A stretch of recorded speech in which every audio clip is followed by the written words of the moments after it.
Hello दोस्तों, मैं हूं आयुष और स्वागत है आपका रीके पड्डा में। तो आज हम स्टार्ट करेंगे लोकी सीरीज का एपिसोड 1। तो चलिए शुरू करते हैं।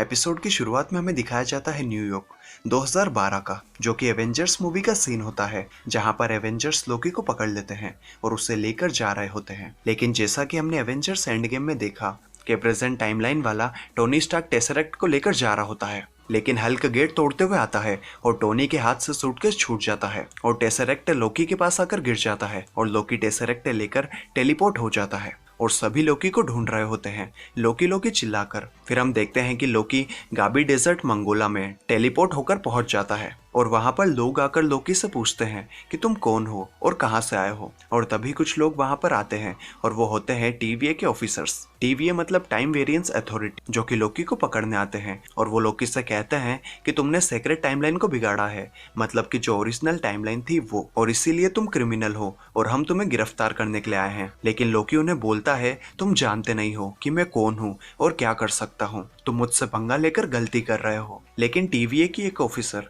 उसे एक स्टिक से मारती है, जो कि सभी टीवी ऑफिसर्स के पास होती है, और उसकी वजह से लोकी की स्पीड 1/16 स्लो हो जाती है और वो लोकी के गले में एक डिवाइस लगाकर उसे बंदी बनाकर ले जाते हैं। और जाते जाते लोकी ने जो टाइमलाइन क्रिएट की थी वहां पर आकर उसे भी टीवी के ऑफिसर एक बॉम्ब जैसे दिखने वाली चीज लगाकर ठीक कर देते हैं। फिर लोकी को टीवीए के हेडक्वार्टर में लाया जाता है और वहां पर कुछ और लोग भी होते हैं जिन्होंने भी टाइम के साथ कुछ छेड़छाड़ करी होती है, तो उन्हें भी वहां पर लाया जाता है। और लोकी वहां पर बार बार भागने की कोशिश करता है, लेकिन वो लेडी ऑफिसर एक डिवाइस की मदद से लोकी को बार बार अपने पास ले आती है और लोकी कहीं भाग नहीं पाता। और उस लेडी ऑफिसर का ऑफिशियल नाम होता है हंटर B-15 और वो ऑफिसर टेसरेक्ट को एक आदमी को दे देती है जो कि काउंटर पर बैठा होता है। फिर लोकी को एक लिफ्ट में भेजा जाता है जहां पर एक रोबोट होता है और वो लोकी के कपड़े चेंज कर देता है। और फिर लोकी नीचे एक दूसरे रूम में पहुंचता है जहां पर आज तक लोकी ने जो भी कहा है, हर एक सिंगल वर्ड, लोकी को उन सबको चेक करने के लिए कहा जाता है और साइन करने के लिए भी कहा जाता है। फिर लोकी को एक और वेरिफिकेशन से गुजरना पड़ता है जहां पर लोकी को वेरीफाई किया जाता है कि वो रोबोट है या नहीं। फिर लोकी को आगे भेजा जाता है और उसे टिकट लेने के लिए कहा जाता है। फिर लोकी टिकट लेकर आगे बढ़ता है और टीवी पर मिस मिनट नाम के कार्टून को देखता है और वो कार्टून पूरी स्टोरी बताता है कि टीवी क्यों और कैसे बना, जिसमें होता यह है कि बहुत साल पहले मल्टीवर्स में एक लड़ाई छिड़ी थी जिसकी वजह से टाइमलाइन बनती और बिगड़ती रही। फिर वहां पर 3 टाइम कीपर्स निकल कर आए और उन्होंने सब कुछ ठीक किया और एक सीक्रेट टाइमलाइन बनाई जिसे सबको फॉलो करना होता है। और अगर कोई भी उस टाइमलाइन के साथ छेड़छाड़ करके दूसरी टाइमलाइन क्रिएट करता है तो टीवीए उसे सजा देती है और उसे फिर से सीक्रेट टाइमलाइन में भेज देती है। एक्चुअली टीवीए का मेन काम यही है कि उसे टाइमलाइन में कोई भी छेड़छाड़ नहीं होने देती और अगर कोई छेड़छाड़ करता है तो उसे ठीक करना। फिर हम देखते हैं फ्रांस, ईयर 1592। वहां पर कुछ मर्डर्स हो चुके होते हैं टीवी ऑफिसर्स के और वहां पर मोबियस, जो कि टीवीए का एक ऑफिसर है, वो इस केस को सॉल्व करने की कोशिश कर रहा होता है। और वहां पर उसे एक बच्ची भी दिखती है जिसके दांत नीले होते हैं क्योंकि उसने गम चबाई होती है, जिसको वो मोबियस को दिखाती है। और मोबियस वो गम अपने ऑफिसर को देकर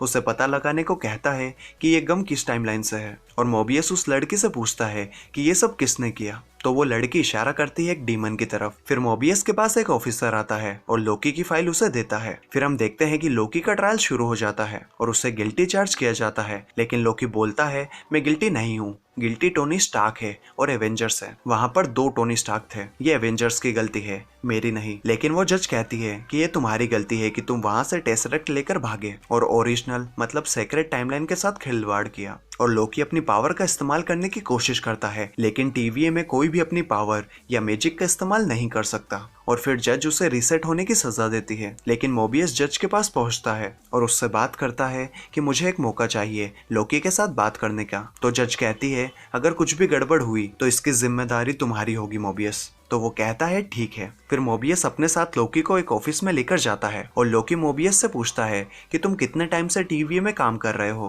तो मोबियस कहता है कहना मुश्किल है क्योंकि यहाँ पर टाइम काफी अलग तरीके से काम करता है। तो एग्जैक्टली मोबियस को भी नहीं पता होता कि वो टीवी में कब से काम कर रहा है। और अगर कोई भी सेक्रेट टाइमलाइन को तोड़ता है तो उसे वेरिएंट कहा जाता है और लोकी भी यहाँ पर एक वेरिएंट है और मोबियस का काम होता है वेरिएंट्स को पकड़ना जो कि टाइमलाइन के साथ छेड़छाड़ करते हैं। फिर आगे मोबियस लोकी से कुछ क्वेश्चंस पूछता है। मोबियस पूछता है कि अगर तुमको यहाँ पर छोड़ दिया जाए, आजाद कर दिया जाए तो तुम क्या करोगे। तो लोकी बताता है कि वो पहले मिडगार्ड मतलब कि अर्थ को जीतेगा, फिर एसगार्ड को जीतेगा और फिर धीरे धीरे करके पूरे स्पेस को। फिर मोबियस बोलता है कि चलो तुमने सब जगह जीत ली, फिर तुम क्या करोगे? तो लोकी बोलता है कि मैं सबको आजाद कर दूंगा। फिर मोबियस लोकी को थोड़ा जलील करता है, उसने पास्ट में जो भी इंसिडेंट किए हैं उनको दिखा दिखा कर। और मोबियस लोकी से पूछता है कि आखिर तुम्हें ये सब करके मिलता क्या है? तुमने इतने लोगों की जान ली, तुमने इतने लोगों को मारा, लेकिन तुम्हें इसके बदले में मिलता क्या है? फिर हम लोकी की एक और हरकत देखते हैं जिसमें लोकी एक फ्लाइट में होता है और वो बहुत सारे पैसे लेकर फरार हो जाता है। फिर मोबियस लोकी को उसका फ्यूचर दिखाता है कि तुमने अगर टाइमलाइन चेंज ना की होती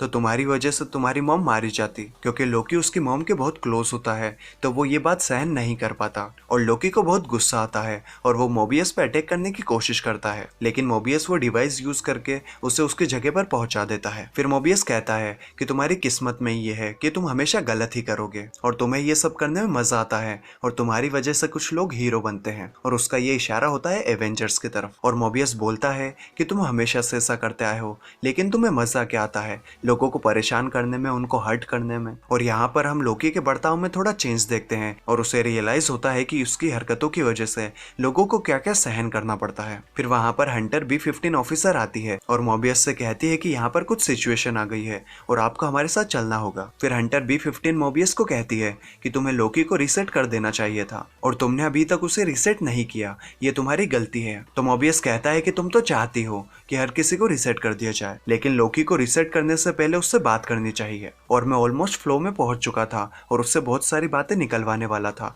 लेकिन तभी तुम आ गई। फिर हंटर B-15 मोबियस को बताती है कि हमने एक और यूनिट को खो दिया। फिर मोबियस जब वापस उस रूम में पहुंचता है जहां पर वो लोकी से पूछताछ कर रहा था तो लोकी वहां पर नहीं मिलता और वो मोबियस का वो डिवाइस लेकर भाग चुका होता है। फिर मोबियस और TVA के कुछ ऑफिसर्स लोकी को ढूंढना शुरू कर देते हैं कि आखिर लोकी गया कहाँ। फिर हम देखते हैं कि लोकी पहुंचता है उस काउंटर वाले बंदे के पास जिसको हंटर B-15 ने टेसरेक्ट दिया था और उसका नाम होता है केसी, और लोकी उसे टेसरेक्ट देने को कहता है और लोकी देखता है कि केसी की ड्रॉर में बहुत सारे इन्फिनिटी स्टोन रखे होते हैं और केसी उन्हें बताता है कि उनके पास ऐसे कई और इन्फिनिटी स्टोन्स रखे हैं और वो सब उन्हें पेपर वेट की तरह इस्तेमाल करते हैं। फिर हम देखते हैं कि वहां पर हंटर B-15 आ जाती है, लेकिन लोकी उस डिवाइस टाइम ट्विस्टर का यूज करके वहां से भाग जाता है और लोकी वापस उसी रूम में चला जाता है जहां पर मोबियस उससे पूछताछ कर रहा था। और फिर लोकी वहां पर अपना फ्यूचर देखता है कि उसकी मॉम की डेथ हो जाती है और फिर थोर रैग्नारोक में उसके डैड भी मर जाते हैं और ये सब देखकर वो इमोशनल हो रहा होता है। फिर लोकी देखता है कि वो और थोर कैसे क्लोज आना स्टार्ट हो गए थे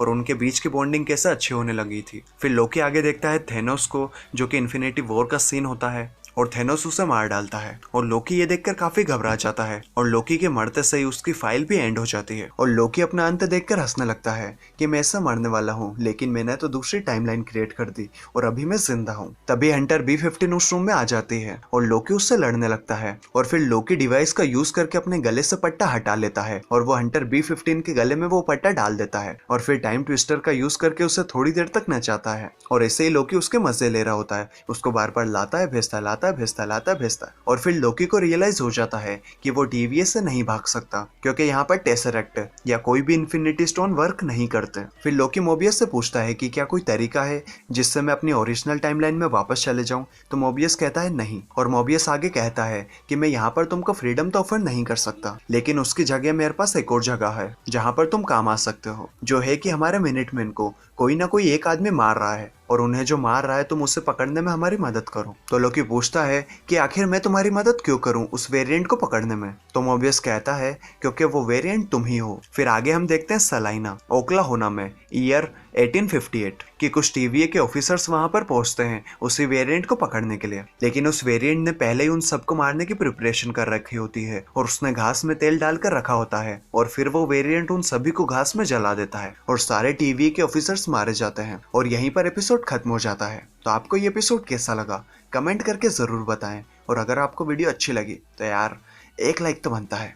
चलिए मैं मिलता हूँ आपसे अगले वीडियो में, तब तक ले bye bye and take care.